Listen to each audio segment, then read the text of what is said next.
നമസ്കാരം. ഞാനും സാറും ചേർന്നുള്ള മറ്റൊരു വീഡിയോയിലേക്ക് മാന്യ പ്രേക്ഷകർക്ക് സ്വാഗതം.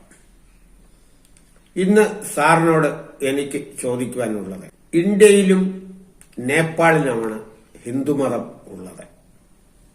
മറ്റ് രാജ്യങ്ങളിലൊന്നും ഹിന്ദുമതം സ്ഥായിയായിട്ട് ഇല്ല. എന്നാൽ ഇവിടെ ഹിന്ദുക്കൾ മറ്റ് മതങ്ങളോട് വളരെ അസഹിഷ്ണുതയാണ് പ്രകടിപ്പിക്കുന്നത്. എന്നാൽ അമേരിക്ക, UK, കാനഡ, ഫ്രാൻസ് എന്നിങ്ങനെയുള്ള പാശ്ചാത്യ ക്രിസ്ത്യൻ രാജ്യങ്ങളിലെല്ലാം ധാരാളം ക്ഷേത്രങ്ങളുണ്ട്. അതിലുപരി ഗൾഫ് രാജ്യങ്ങളിലും, അതായത് മുസ്ലിം രാജ്യങ്ങളിലും ധാരാളം ക്ഷേത്രങ്ങളുണ്ട്, ഹൈന്ദവ ക്ഷേത്രങ്ങൾ. ഇതിൽ ചില ക്ഷേത്രങ്ങൾ നമ്മുടെ പ്രധാനമന്ത്രി നരേന്ദ്രമോദിയാണ് ഉദ്ഘാടനം വരെ ചെയ്തിരിക്കുന്നത്. എന്നാൽ നാം ഇവിടെ കാണിക്കുന്ന അസഹിഷ്ണുത അല്ലെങ്കിൽ അവർക്കുള്ള അവകാശം നൽകാതെ അവരുടെ ആരാധനാലയങ്ങളും അവരുടെ മറ്റ് സ്ഥാപനങ്ങളും ഇവിടുത്തെ ഹൈന്ദവർ നശിപ്പിക്കുന്നതായി നാം കാണുന്നു. ഈ കഴിഞ്ഞ ക്രിസ്തുമസിന് ഛത്തീസ്ഗഡിലും UP യിലും മറ്റും ഹൈന്ദവ സഹോദരങ്ങൾ ക്രിസ്ത്യാനികളുടെ ക്രിസ്തുമസിനോടനുബന്ധിച്ച് ചെയ്ത ആഘോഷ പരിപാടികൾ അലങ്കോലപ്പെടുത്തുകയുണ്ടായി. സാർ, എന്തുകൊണ്ടാണ് ഹൈന്ദവരുടെ ആരാധനാലയങ്ങൾ അഥവാ ക്ഷേത്രങ്ങൾ ക്രിസ്ത്യൻ രാജ്യങ്ങളിലും മുസ്ലിം രാജ്യങ്ങളിലും യാതൊരു കേടുപാടുമില്ലാതെ ഒരു കുഴപ്പവുമില്ലാതെ തലയുയർത്തി നിൽക്കുമ്പോൾ മറ്റ് മതസ്ഥരുടെ ആരാധനാലയങ്ങൾക്ക് നേരെ ഇവിടുത്തെ ഹിന്ദുക്കൾ ഇത്രയേറെ അസഹിഷ്ണുത പ്രകടിപ്പിക്കുന്നതും അവരെ തകർക്കാൻ ശ്രമിക്കുന്നതും? ഭൂരിപക്ഷ സമുദായമായ ഹിന്ദുക്കളല്ലേ ഇവരെ കൂടി ചേർത്ത് പിടിക്കേണ്ടത്? എന്തുകൊണ്ടാണ് ഇവർ മറ്റ് മതസ്ഥരെ ഇങ്ങനെ പീഡിപ്പിക്കുന്നത്? എല്ലാവർക്കും നമസ്കാരം. ഇന്ന് സംസാരനോട് ചോദിച്ച ചോദ്യം യഥാർത്ഥത്തിൽ ഇവിടുത്തെ ഹിന്ദുക്കളോട് ചോദിക്കേണ്ടതാണ്. അവരാണ് അതിന് ഉത്തരം പറയേണ്ടത്. എന്നാൽ ആ ചോദ്യത്തിൽ നിന്ന് ഇന്ത്യയിലെ ഹിന്ദുക്കൾക്ക് മതസഹിഷ്ണുതയില്ല, മറ്റുള്ള മതക്കാർക്ക് മതസഹിഷ്ണുതയുണ്ട്. മറ്റുള്ളവരെ അംഗീകരിക്കാൻ, മറ്റുള്ളവരെ ബഹുമാനിക്കാൻ അവർക്ക് കഴിയുന്നു. ഇവിടെയുള്ള ഹിന്ദു മതക്കാർക്ക് കഴിയുന്നില്ല. എന്തുകൊണ്ടെന്നാണ് ചോദ്യം. യഥാർത്ഥത്തിൽ അതിന് ഉത്തരം ഒരു വാചകത്തിൽ പറയാവുന്നതാണ്. ഇവിടുത്തെ ഹിന്ദു മതക്കാർക്ക് മതസഹിഷ്ണുതയില്ല. ഇന്ത്യയെ സംബന്ധിച്ചിടത്തോളം ഇന്ത്യയിലെ മതങ്ങളിൽ ഹിന്ദു മതത്തെ സംബന്ധിച്ചിടത്തോളം മതസഹിഷ്ണുത വേണ്ടതാണ്. മറ്റുള്ള രാജ്യങ്ങളിൽ ക്രിസ്ത്യാനികൾ ഹിന്ദു മതത്തെ എതിർക്കുന്നില്ല, മുസ്ലിങ്ങൾ ഹിന്ദു മതത്തെ എതിർക്കുന്നില്ല. എന്തുകൊണ്ട്? ഇവിടെ ഹിന്ദുമതം മറ്റു മതങ്ങളെ എതിർക്കുന്നു. അതിന്റെ പ്രധാന കാരണം എന്താണെന്ന് ചോദിച്ചാൽ, ഇന്ത്യയിലെ ഹിന്ദുമതക്കാർ മറ്റുള്ളവരെ എതിർക്കണമെന്ന് പഠിപ്പിക്കുകയാണ്, മറ്റു മതങ്ങളെ നശിപ്പിക്കണമെന്ന് പഠിപ്പിക്കുകയാണ്. പഠിപ്പിക്കുകയല്ല, നിർബന്ധിക്കുകയാണ്. നിർബന്ധിക്കുകയല്ല, അത് ചെയ്തുകൊണ്ടിരിക്കുകയാണ്. അതിന് പ്രധാന കാരണം ഹിന്ദുത്വത്തെ സംബന്ധിച്ച് ഇന്ത്യയിലുണ്ടായിരുന്ന ഹിന്ദുത്വം അല്ലെങ്കിൽ ഹിന്ദുമതക്കാരെന്ന് പറയുന്നത് അല്പകാലം മുമ്പ് വരെ ഏകോദര സഹോദരങ്ങളായിട്ട് കഴിഞ്ഞിരുന്നു. ഹിന്ദുക്കളും മുസ്ലിങ്ങളും ക്രിസ്ത്യാനികളും എല്ലാം അവരൊരുമിച്ച് പാർത്തിരുന്നു, ഒരുമിച്ച് ഭക്ഷണം കഴിച്ചിരുന്നു, സഹവർത്തിത്വം ഉണ്ടായിരുന്നു. എന്നാൽ ഇന്നതില്ലാതെ പോയതിന് പ്രധാന കാരണം സമൂഹത്തിൽ നടത്തിയിരിക്കുന്ന വലിയ ഒരു സാമൂഹിക വിപത്താണ്. മറ്റുള്ളവരെ വെറുക്കണം, മറ്റുള്ളവരെ നശിപ്പിക്കണം, ഉന്മൂലനം ചെയ്യണം എന്ന് പറഞ്ഞുകൊണ്ട് പുസ്തകങ്ങൾ വരെ എഴുതി പ്രചരണം നടത്തുകയാണ്. ഇന്ത്യയിലെ ക്രിസ്ത്യാനികളും മുസ്ലിങ്ങളും ശത്രുക്കളാണെന്ന് പറഞ്ഞുകൊണ്ട് പുസ്തകം എഴുതിയിരിക്കുന്നു. അവർ രാജ്യത്തിന്റെ ശത്രുക്കളാണ്, ആഭ്യന്തര ശത്രുക്കളാണ്, അവരെ ഉന്മൂലനം ചെയ്യണമെന്ന് പറഞ്ഞുകൊണ്ട് പ്രചരണം നടക്കുന്നു. കമ്മ്യൂണിസ്റ്റുകാർ ശത്രുക്കളാണെന്ന് പറഞ്ഞുകൊണ്ട് പ്രചരണം നടക്കുന്നു.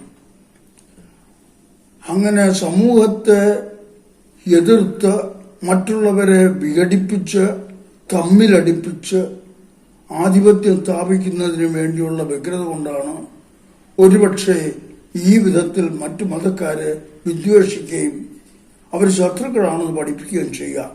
ഇവിടെ ഒരുമിച്ച് വസിക്കുന്നവർ, ഒരുമിച്ച് ജോലി ചെയ്യുന്നവർ, ഒരുമിച്ച് ഭക്ഷണം കഴിക്കുന്നവർ, ഒരുമിച്ച് യാത്ര ചെയ്യുന്നവർ എല്ലാം ശത്രുക്കളാണെന്ന് പഠിപ്പിക്കുന്നത് എന്തുകൊണ്ട് എന്ന് അവരോടാണ് ചോദിക്കുന്നത്.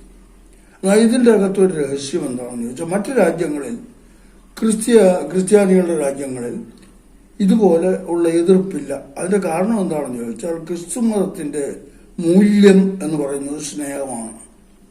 മറ്റുള്ളവരെ സ്നേഹിക്കണമെന്ന് പഠിപ്പിക്കുന്ന മതമാണ് ക്രിസ്തുമതം. ദൈവത്തെ സ്നേഹിക്കണമെന്ന് പഠിപ്പിക്കുന്ന മതമാണ് ക്രിസ്തുമതം. ദൈവ സ്നേഹം മനുഷ്യ സ്നേഹത്തിൽ കൂടെ സാധ്യമാകുന്നു എന്ന് പഠിപ്പിക്കുന്ന മതമാണ് ക്രിസ്തുമതം. കർത്താവായ യേശു ക്രിസ്തുവിനോട് പരീശന്മാർ ചോദിച്ചു, കൽപ്പനയിൽ ഏറ്റവും വലിയ കൽപ്പന ഏതെന്ന് പരീക്ഷിക്കാൻ വേണ്ടി ചോദിച്ചതാണ്. കർത്താവ് പറഞ്ഞു, ഏറ്റവും വലിയ കൽപ്പന നിന്നെ പോലെ തന്നെ നിന്റെ അയൽക്കാരനെ സ്നേഹിക്കണം, അതുപോലെ തന്നെ ദൈവത്തെ സ്നേഹിക്കണം. രണ്ട് സ്നേഹമാണ്. രണ്ട് സ്നേഹമല്ല, ഒരു സ്നേഹം തന്നെയാണ്. ദൈവത്തെയും മനുഷ്യരെയും സ്നേഹിക്കുക എന്നതാണ് ക്രിസ്തുമതത്തിന്റെ മൂല്യം. അവിടെ ക്രിസ്തുമതം മനുഷ്യരെ വെറുക്കാൻ പഠിപ്പിക്കുന്നില്ല. ക്രിസ്തുമതം മനുഷ്യരെ ദ്രോഹിക്കാൻ പഠിപ്പിക്കുന്നില്ല. ക്രിസ്തുമതം മനുഷ്യരെ ഉന്മൂലനം ചെയ്യാൻ പഠിപ്പിക്കുന്നില്ല. ക്രിസ്ത്യാനികൾ അങ്ങനെ ചെയ്യുന്നുണ്ടെങ്കിൽ അത് തെറ്റാണ്.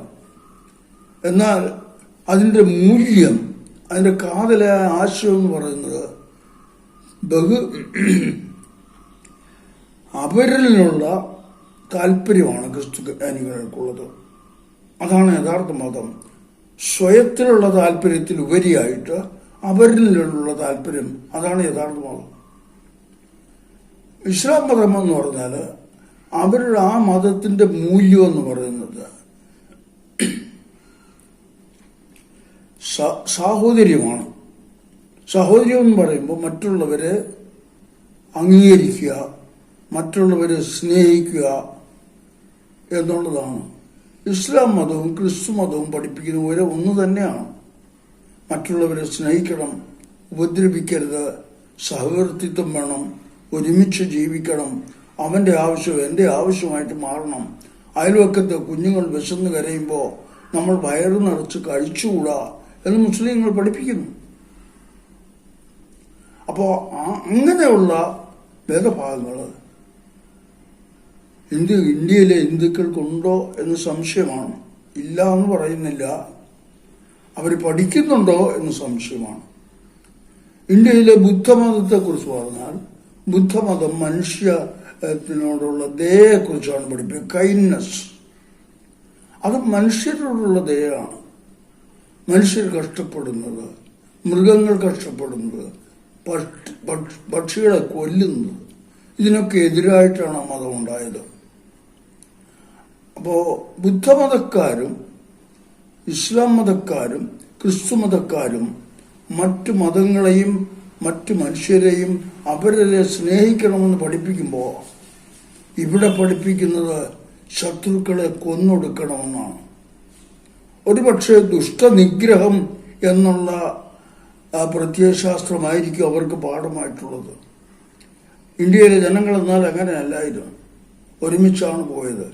ഇന്ത്യയുടെ സ്വാതന്ത്ര്യ സമരത്തിന് വേണ്ടി പ്രവർത്തിക്കുന്ന സമയത്ത്, സ്വാതന്ത്ര്യ സമരത്തില് മതവ്യത്യാസം കൂടാതെ പരസ്പരം സ്നേഹിച്ച് കൈകോർത്ത് ഇന്ത്യയുടെ സ്വാതന്ത്ര്യത്തിന് വേണ്ടി പോരാടിയ മനുഷ്യരാണ് ഇന്ന് ശത്രുക്കളായിട്ട് നിൽക്കുന്നത്. അപ്പോൾ നിശ്ചയമായിട്ടും ഇവിടെയുള്ള ഹിന്ദു മതക്കാര് അവരുടെ ഉപദേശം വിട്ട് മനുഷ്യരെ വെറുക്കുന്നതിലേക്ക് പഠിപ്പിക്കുകയാണ്. ശ്രീരാമകൃഷ്ണ പരമഹംസൻ പറഞ്ഞു, യഥാർത്ഥ മനുഷ്യ സേവയാണ് മതം എന്ന്. മനുഷ്യനെ സേവിക്കുക, മനുഷ്യനെ സ്നേഹിക്കുക, അതാണ് മതമെന്ന്.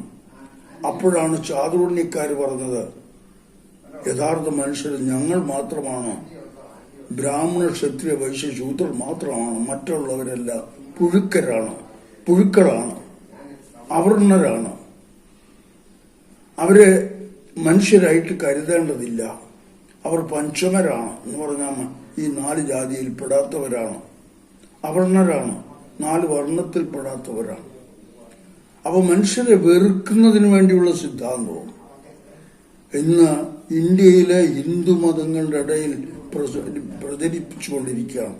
പ്രത്യേകിച്ചും ഇന്നത്തെ അത്യാധുനിക വർത്തമാനകാലത്ത് ഹിന്ദു മതങ്ങളെ പരിശോധിച്ചു കഴിഞ്ഞാൽ ഇത് ഹിന്ദു രാഷ്ട്രമാക്കി മാറ്റണമെന്ന് പറഞ്ഞുകൊണ്ട് പ്രവർത്തിക്കുകയാണ്. അതിനെക്കുറിച്ച് നമ്മൾ ഈ വീഡിയോയിലല്ല സംസാരിക്കേണ്ടത്. ഹിന്ദുത്വത്തിൽ ഒരു പ്രത്യേക സ്വഭാവമുള്ളത്, അവർ അവരെ തന്നെ മാത്രമേ സ്നേഹിക്കുന്നുള്ളൂ. മറ്റുള്ളവരിൽ താല്പര്യമില്ലാത്തൊരു സമൂഹമാണ് ഇന്ത്യയിലെ ഇന്നത്തെ ഹിന്ദുവിന് എന്ന് പരിപൂർണമായിട്ട് സമൂഹത്തെ ആക്ഷേപിച്ച് പറഞ്ഞുകൂടാ. അതാണ് ഇവിടെ പഠിപ്പിക്കുന്ന തത്വശാസ്ത്രം. മറ്റുള്ളവരെ വെറുക്കണം, മറ്റുള്ളവരെ വിദ്വേഷിക്കണമെന്ന് പഠിപ്പിക്കുന്നു. എന്നാൽ അതുപോലെ തന്നെ അനുസരിക്കുന്നവരല്ല. പരസ്പരം സ്നേഹിക്കുക, മറ്റുള്ള മതങ്ങളെ ബഹുമാനിക്കുകയും സ്നേഹിക്കുകയും ചെയ്യുന്ന ധാരാളം ഹിന്ദുക്കൾ ഇവിടെ ഉണ്ട്. എന്നാൽ സ്വാധീനമുള്ളവര് കുറെ പേര് ഇവിടെയുള്ള മറ്റു മതങ്ങളെ വെറുക്കുകയാണ് ചെയ്യുന്നത്. ആ പ്രവർത്തനത്തോട് താല്പര്യമില്ലാത്ത ധാരാളം പേര് മറ്റു മതങ്ങളെ സഹിഷ്ണുതയോടുകൂടി സഹിച്ചൊരുമിച്ച് പോകുന്ന അവസ്ഥ നമ്മുടെ കോൺസ്റ്റിറ്റ്യൂഷൻ, ഭരണഘടന അത് വ്യവസ്ഥ ചെയ്യുന്നുണ്ട്. ഇവിടെ അധിവസിക്കുന്ന ആളുകൾക്ക് ഏത് മതത്തിൽ വിശ്വസിക്കാനും ഏത് മതം പ്രചരിപ്പിക്കാനും അങ്ങനെ ജീവിക്കാനും പഠിപ്പിക്കാനും ഒക്കെയുള്ള സ്വാതന്ത്ര്യം നമ്മുടെ ഭരണഘടന വ്യവസ്ഥ ചെയ്യുന്നുണ്ട്. പക്ഷെ അത് അംഗീകരിക്കാൻ ഇന്നത്തെ ഹിന്ദു മതക്കാർക്ക് താല്പര്യമില്ല. ഈ രാജ്യം ഹിന്ദു രാഷ്ട്രമാക്കി മാറ്റണമെന്നുള്ള താല്പര്യത്തോടുകൂടി ധാരാളം പ്രവർത്തനങ്ങൾ നടക്കുകയാണ്. വിദ്വേഷ പ്രവർത്തനങ്ങളാണ്. ജാതിയുമായിട്ട് വേർതിരിച്ച് നിർത്തുകയാണ്, ആളുകളെ ഭിന്നിപ്പിച്ച് നിർത്തുവാണ്. ഒന്നായി കഴിയേണ്ട ആളുകളെ ഒത്തിരി വളരെയധികമായിട്ട് ഭിന്നിപ്പിച്ച് ഭരിക്കുക, ഡിവൈഡ് ആൻഡ് റൂൾ എന്നുള്ള തത്വത്തിൽ ഉറച്ച് ആധിപത്യം സ്ഥാപിക്കുന്നതിന് വേണ്ടി ഒരുപക്ഷെ ബ്രാഹ്മണാധിപത്യം അടിച്ചേൽപ്പിക്കുന്നതിന് വേണ്ടി ഉള്ള പ്രവർത്തനമാണ് ഇന്ത്യയിൽ നടക്കുന്നത്. അതുകൊണ്ട് മറ്റ് മതങ്ങളെ സഹിക്കാൻ അവർക്ക് സാധ്യമല്ല. ഇനി മറ്റൊരു കാര്യം പറഞ്ഞാൽ, യഥാർത്ഥ ഹിന്ദുമതം എന്നൊരു മതം ഇന്ത്യയിലുണ്ടോ എന്ന് സംശയിക്കും. ശ്രീനാരായണ ഗുരു പറഞ്ഞത് ഹിന്ദുമതം എന്നൊരു മതമേ ഇല്ലല്ലോ എന്നാണ്. ഹിന്ദുമതത്തിനൊരു സ്ഥാപകനില്ല. ഹിന്ദുമതത്തിൻ്റെതായിട്ട് പ്രത്യേക നിയമപുസ്തകങ്ങളുണ്ട്. അത് 947 ശേഷം, അതായത് ഇന്ത്യക്ക് സ്വാതന്ത്ര്യം കിട്ടിയതിന് ശേഷമാണ് പല പുസ്തകങ്ങളും എഴുതിയിട്ടുള്ളത്.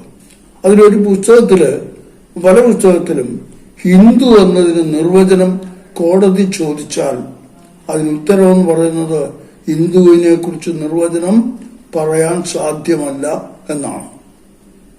എന്നാൽ അവർ പറയുന്നുണ്ട് യഥാർത്ഥ ഹിന്ദുക്കൾ ഹിന്ദു നിയമത്തെ അനുസരിക്കുന്നവരെല്ലാം ഹിന്ദുക്കളാണ്. അപ്പൊ യഥാർത്ഥ ഹിന്ദുക്കൾ എന്ന് പറഞ്ഞാൽ ഇവിടെ കുറെ നിയമം ഉണ്ടാക്കി വെച്ചിട്ട് ആ നിയമത്തെ അനുസരിക്കുന്നവർ മാത്രമാണ് ഹിന്ദുക്കൾ എന്ന് പഠിപ്പിക്കുകയാണ്. അപ്പോൾ യഥാർത്ഥ ഹിന്ദുക്കൾ ഇവിടെ ഇല്ല. യഥാർത്ഥ ഹിന്ദു എന്ന് പറയുമ്പോൾ താത്വികമായിട്ട് ഒരു പക്ഷെങ്കിൽ അഹിംസ പരമോധർമ്മ എന്ന് പഠിപ്പിക്കുന്ന ഭാഗങ്ങളുണ്ട്. അഹം ബ്രഹ്മാസ്മി എന്ന് പഠിപ്പിക്കുന്നുണ്ട്. അതിനെയൊക്കെ നിഷേധിച്ചുകൊണ്ട് മനുഷ്യരെ വെറുക്കുകയും വിദ്വേഷിക്കുകയും മതങ്ങളെ ഇല്ലാതാക്കണമെന്ന് നിർബന്ധിക്കുകയും പള്ളികൾ പൊളിക്കുകയും ബുൾഡോസർ വെച്ച് കുടുംബങ്ങളും പള്ളികളും തകർക്കുകയും മനുഷ്യരെ കൊന്നൊടുക്കുകയും ചെയ്യുന്ന സംവിധാനമാണ് ഇന്ന് ഇന്ത്യയിൽ വളരുന്നത്. അതുകൊണ്ടാണ് മറ്റു മതങ്ങളോട് ഇവർക്ക് സഹിഷ്ണുത ഇല്ലാത്തത് എന്ന് പറഞ്ഞുകൊണ്ട് ഞാൻ എന്റെ വാക്കുകൾ ഉപസംഹരിക്കുന്നു. നമസ്കാരം. എന്റെ ചോദ്യത്തിന് അതല്ലെങ്കിൽ എന്റെ സംശയത്തിന് സാറ് വ്യക്തമായ മറുപടിയാണ് നൽകിയതെന്ന് ഞാൻ വിശ്വസിക്കുന്നു. മാന്യ പ്രേക്ഷകരുടെ കമന്റും ലൈക്കും ഷെയറും പ്രതീക്ഷിച്ചുകൊണ്ട് ഈ വീഡിയോ ഇവിടെ അവസാനിപ്പിക്കുകയാണ്. നമസ്കാരം.